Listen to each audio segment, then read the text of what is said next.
ओम गुरुवे नमः। आज के वीडियो अंगारक योग पर बनाया जा रहा है। मंगल और राहु की युति का प्रभाव 12 राशियों पर किस प्रकार से पड़ेगा और हमें कौन कौन सी सावधानियां लेनी है।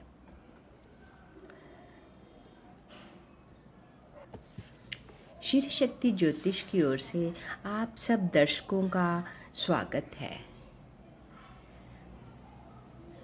आज के वीडियो में हम मंगल और राहु की युति जो कि 23 अप्रैल से बनी हुई है और अभी ये 1 जून तक रहेगी, तो इसका प्रभाव सभी राशियों पर क्या पड़ने वाला है उसके बारे में बात करेंगे।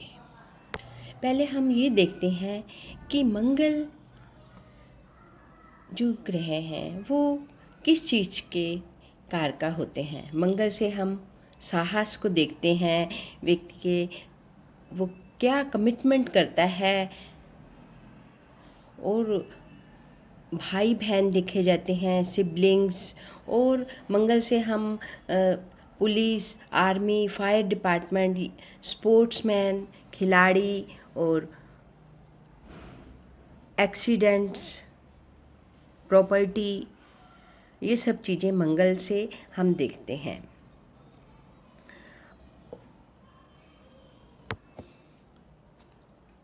और मंगल के साथ राहु है, तो राहु जो है वो नेवर एंडिंग डिजायर्स होती हैं हमारी, जो हम बहुत ज़्यादा एम्बिशियस, बहुत ज़्यादा हमारी डिजायर्स होती हैं। हमारा जो जन्म है वो भी इन्हीं इच्छाओं के कारण ही होता है।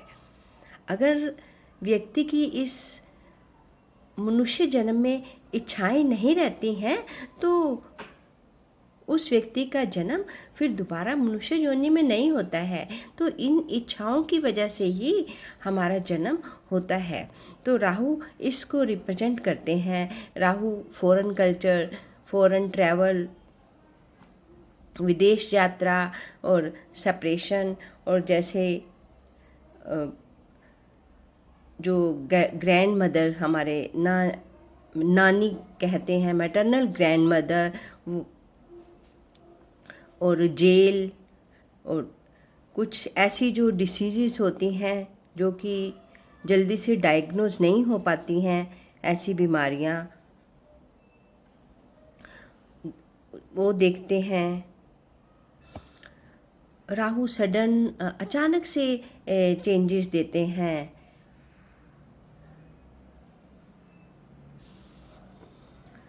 राहु व्यक्ति में इनसिक्योरिटी की भावना देते हैं। और अब भी देखिए इसके साथ बुध भी है, मंगल, राहु और बुध की भी युति है।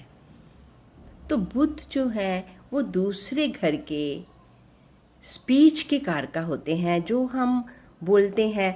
अब जैसे आपने देखा होगा कई बच्चे जो लेट बोलते हैं, तो उनका जो सेकंड हाउस में जो स्पीच का जो जो कारका है वो बुध है, तो वो उनका अफ्लिक्टेड होगा। अब देखिए,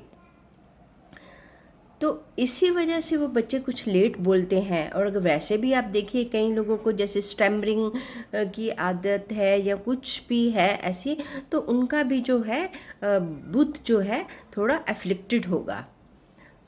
तो बुध के साथ या तो ऐसे मैलेफिक प्लैनेट्स बैठे होंगे या फिर उनकी दृष्टि होगी। तो अभी हम बात करते हैं कि मंगल, राहु, बुध की युति मीन राशि में बन रही है, तो इनका सब राशियों पर क्या प्रभाव पड़ने वाला है। सबसे पहले हम बात करते हैं मेष राशि पर। मेष राशि और लगन के जो लोग हैं उनके 12वें घर में ये युति हो रही है। तो 12वां घर, जैसा कि आप जानते हैं, 12वां घर स्लीप का, नींद का होता है। तो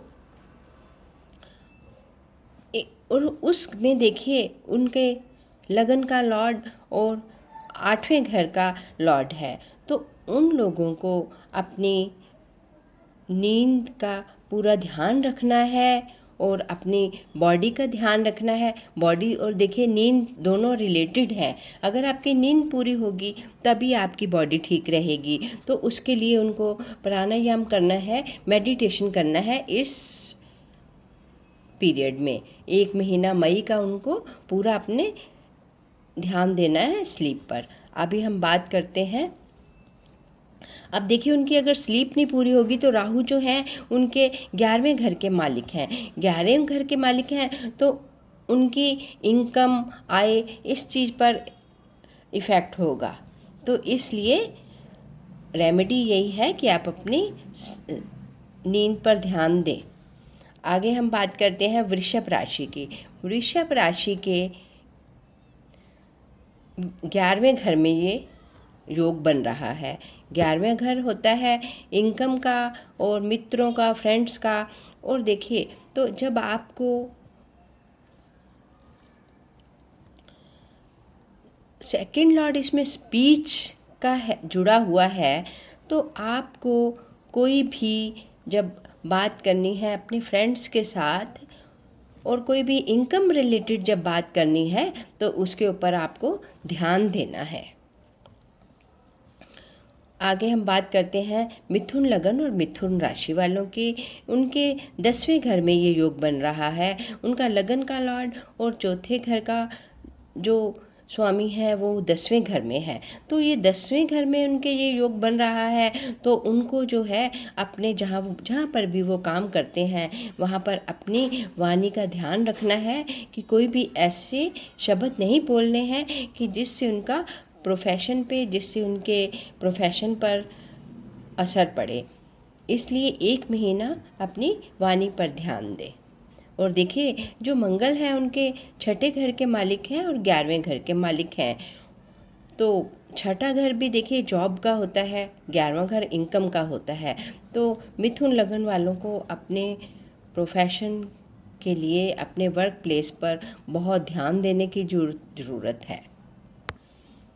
आगे हम बात करते हैं कर्क राशि की। कर्क राशि और कर्क लगन वालों के 9वें घर में ये योग बन रहा है। 9वें घर में उनका दूसरे घर का मरकरी जो कारका है वो 9वें घर में है। तो उनको अपने पिता से ध्यान से बात करनी है। कोई भी ऐसा शब्द नहीं बोलना है अपने पिता से या अपने बॉस से। तो 9th हाउस स्पिरिचुअलिटी का भी होता है तो उनको उसके ऊपर भी ध्यान देना है।